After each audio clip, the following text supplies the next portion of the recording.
المدد، اور دل کی سنائے اختیب، دل کی زبان میں، دل کی سنائے اختیب، دل کی زبان میں کہتے یہ بیت نیر گئے یا غوث المدد، کہتے یہ بیت نیر گئے یا غوث المدد، پیروں کے آپ پیر گئے ہیں یا غوث المدد، یا غوث المدد۔ اللہ ماشاءاللہ، میں بلا تاخیر عالمی مبلغ اسلام، شہنشاہ خطابت، فخر سادات حضرت علامہ مولانا سید مظفر حسین شاہ صاحب قادری سے ملتمس ہوں کہ اپنے نورانی و عرفانی بیان سے ہمارے قلوب کو منور فرمائیں۔ نعروں سے حضرت کا استقبال کیجئے۔ نعرہ تکبیر، نعرہ رسالت، نعرہ تحقیق، نعرہ حیدری، نعرہ غوثیہ۔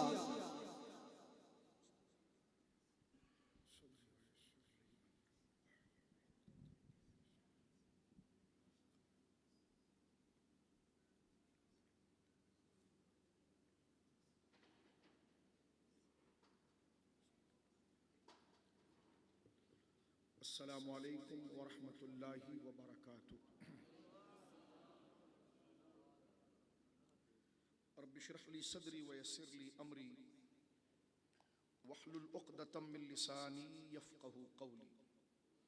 الحمد للہ المبدئ المعید الغنی الحمید، ذی العفو الواسع والعقاب الشدید، من ہداہ فہو سعید السدید ومن اضلہ فہو البعید الطرید، یعلم ما ظہر وما بطن وما خفی وما علنا، والصلاة والسلام علی اشرف الانبیاء خاتم النبیین سید المرسلین شفیع المذنبین سید الاولین والآخرین، سیدنا و حبیبنا نبینا و کریمنا و مولانا محمد صلی اللہ علیہ وسلم، عبدہ و رسولہ بالہدا و دین الحق ارسلہ۔ اما بعد فاعوذ باللہ من الشیطان الرجیم، بسم اللہ الرحمن الرحیم۔ والعصر ان الانسان لفی خسر الا الذین آمنوا وعملوا الصالحات وتواصوا بالحق وتواصوا بالصبر۔ وفي موضع آخر اعوذ باللہ السمیع العلیم من الشیطان اللعین الرجیم، انا انزلناه في ليلة القدر وما ادراك ما ليلة القدر، ليلة القدر خير من 1000 شهر، آمنت بالله صدق الله العظيم۔ ببرکت ان اللہ ملائکتہ یصلون علی النبی یا ایھا الذین آمنوا صلوا علیہ وسلموا تسلیما۔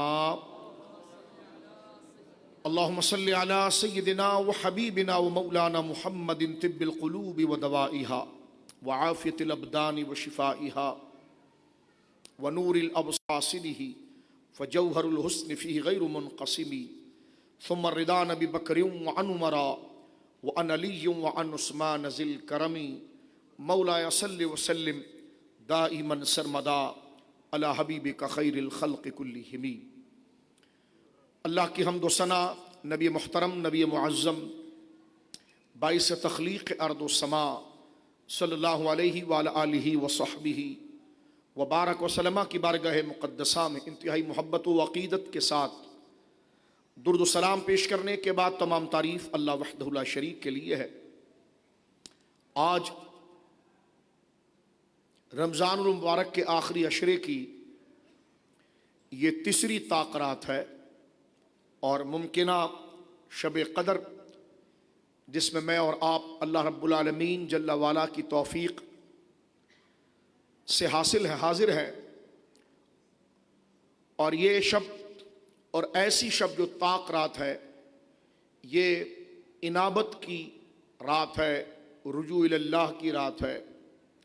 اللہ رب العالمین جل وعلا سے اپنے گناہوں کی معافی، اپنے نفوس کی تہذیب، اپنی خواہشات بد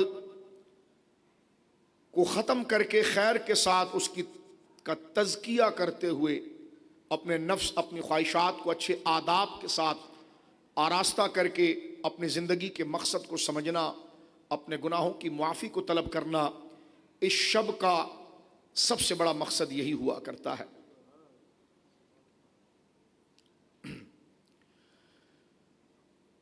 چند باتیں ہم مختلف موضوعات کی تربیت کے حوالے سے آج کے درس میں ذکر کرنا چاہیں گے، درس نظام مصطفیٰ صلی اللہ علیہ وسلم کے حوالے سے۔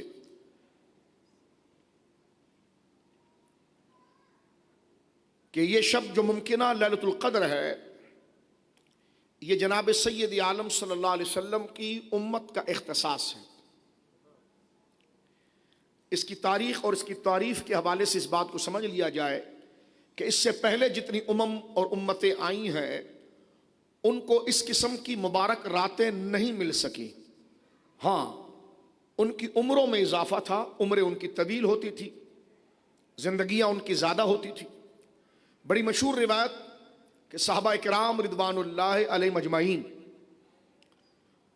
جو ایک دوسرے کے ساتھ نیکی میں مسابقت کرنے والے، نیکی میں بڑھنے والے، کہ اگر اس نے 2 رکعت پڑھی ہے تو میں 4 رکعت پڑھوں گا، اس نے 2 فقیروں کو کھانا کھلایا ہے تو میں 4 کو کھلاؤں گا، اس نے نیکی کا کام اتنا کیا ہے تو میں زیادہ بڑھ کر کہوں گا۔